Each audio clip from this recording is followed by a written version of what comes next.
আমি আপনাদের একটা তথ্য দেই, সেটা হচ্ছে মালয়েশিয়াতে 14 তারিখে উপদেষ্টা আসিফ নজরুল আসবে তার 3 দিনকার সফরে। আমরা চাই আমাদের যেসব ভোগান্তি মালয়েশিয়াতে করা হয়, পাসপোর্ট সেবা কেন্দ্র থেকে শুরু করে ই স্কেলের মাধ্যমে আমরা যেসব ভোগান্তি সহ্য করি, এইগুলা এইগুলা আমরা আসিফ নজরুলের কাছে তুলে ধরতে চাই। আমি জানি না আমার এই কথাটা আসিফ নজরুল পর্যন্ত পৌঁছাবে কিনা, পৌঁছানো সম্ভব না, তারপরেও 1% 10% হইলেও হইতে পারে।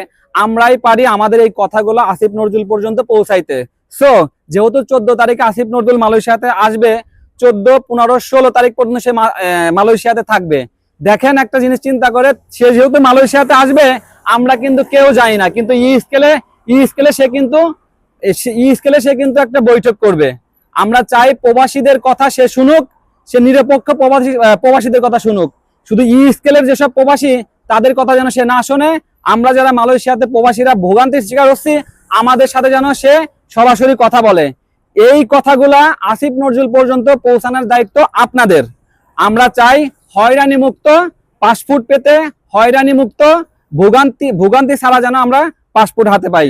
সবাই সবার জায়গা থেকে প্রতিবাদ করেন। আমরা ই স্কেল বন্ধ চাই।